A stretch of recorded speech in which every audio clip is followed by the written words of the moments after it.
मैं कहना ये चाहता हूँ कि ये फूल अमेरिका में 12 फूल 800,000 रुपए में बिकते हैं। जड़ी बूटियां हम हमारी गायों को खिला रहे हैं और उन गायों के घी को हम पूरे देश में सज्जन और जो शुद्ध खाने वाले लोग हैं उनके यहाँ पहुँचाने का भागीरथी प्रयास कर रहे हैं। इसकी कीमत सोने जैसे भाव की है। साथियों, जय गौ माता जय गोपाल, जोरकी ढाणी में आपका स्वागत है। अब मैं आपको ये देख रहे हैं, ये हमारी बाग में अपराजिता है। सफेद फूल जो आपको नजर आ रहे हैं अपराजिता के हैं। ये अपराजिता के 3 कलर हैं, जिनमें सबसे उत्तम इस सफेद को माना गया है, सबसे दुर्लभ माना गया है।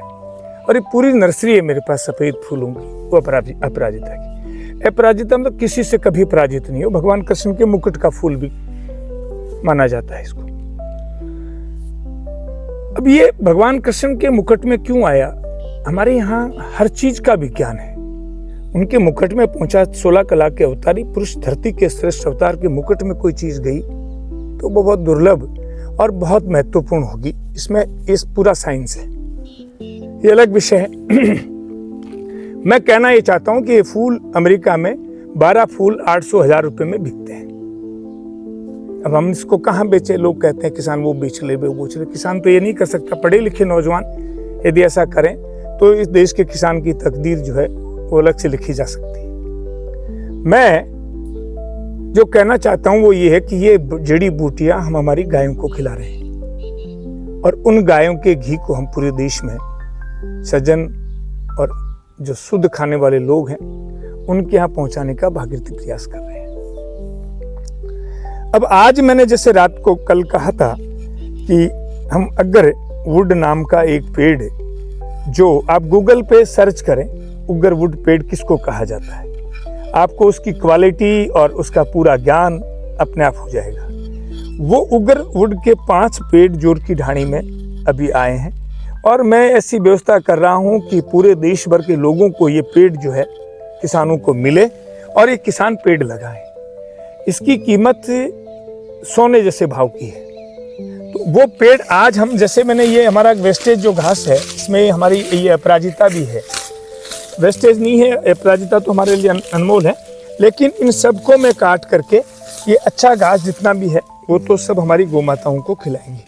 और जो वेस्टेज है जो किसी काम का नहीं माना जाता उसको हम आच्छादन के रूप में इस पेड़ की सुरक्षा के लिए देंगे। और वही बेलें, जैसे मैंने पहले वीडियो में बताया है कि वही बेलें वो पौधा ला। तो अब इसको खड्डे को जो है ये कर दिया हमने।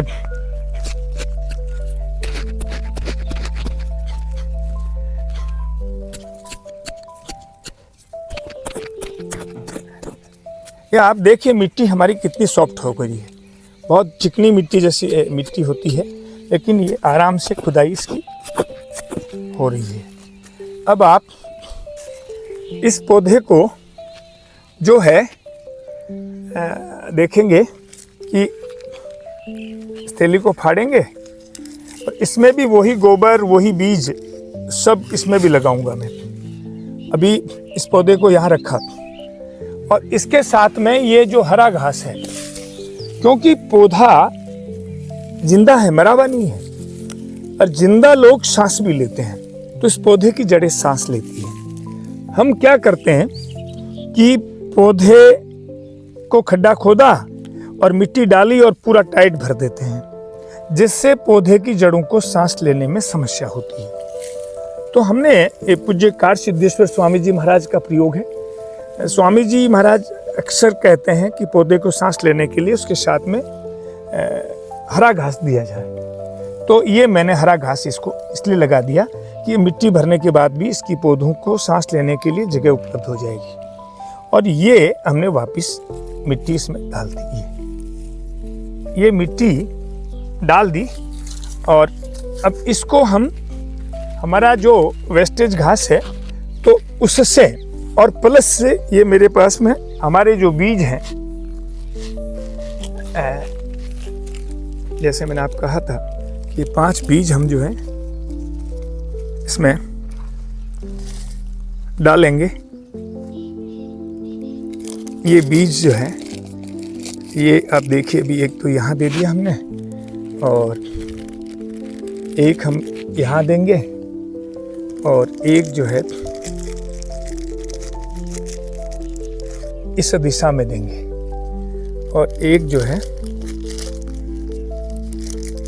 ये पेठे का बीज हम इस दिशा में देंगे। ये 4 बीज हमने इसमें दे दिए हैं। 4 बीजों से अभी हमारी जो कल बगीचे में से दूब काटी थी उसका आच्छादन इसके ऊपर कर देते हैं और वही ताज़ा गाय का गोबर घोल करके और इसके ऊपर अभी बेटे से कहूँगा कि वो इसमें लाके डाल देगा। तो ये हमारी एक प्रोसेसिंग, हमारी एक प्रक्रिया है। आप सब लोग सहज और सरल प्रक्रिया में जाएं। ये पौधा आपको मैं फिर इसके 6 महीने बाद इसको अब थोड़ा इसमें आच्छादन और ढक देंगे, क्योंकि ये तो हमने गायों के लिए रख लिया है। तो इसमें जो वेस्टेज हमारा पड़ा है वो लाके इसको पूरा ढक देंगे। इसको पूरी गर्मी में 1 या 2 बार से ज़्यादा पानी देने की जरूरत नहीं पड़ेगी। इसको कोई और खाद देने की जरूरत नहीं पड़ेगी। वो ताज़ा गोबर की खाद हम डाल देंगे। ताज़ा गोबर में 1 ग्राम गोबर में 300 से 500 करोड़ सूक्ष्म जीवाणु पाए जाते हैं और सूक्ष्म जीवाणु घृणी के रूप में जाएंगे और वो इन पौधों को खुराक बना करके, पौधा 1.5% ही खुराक जमीन से लेता है और उस जमीन की खुराक को उपलब्ध कराने का काम सूक्ष्म जीवाणु करते हैं और सूक्ष्म जीवाणु को प्रोटेक्शन देने का काम, मल्टीप्लाई करने का काम देसी गाय का गोबर करता है और ये आच्छादन करता है। ये जो है इससे वापसा बनता है और ये सब चीज़ों को ये काम करता है। इसलिए मैं आप किसान, जो नए नौजवान जो किसान खेती की ओर प्रेरित हो रहे हैं, जो खेती का ज्ञान सीखना चाहते हैं, उन लोगों से निवेदन करना चाहता हूं कि ज़्यादा विधाओं में, ज़्यादा दाइयों के चक्कर में उलझोगे तो पेट फाड़ डालेंगे। आप सहज सरल विधि में जाओ और ये सहज सरल विधि जोर की ढाणी में बताई जाती है, सिखाई जाती है और दिखाई जाती है। जय गौ माता, जय गोपाल।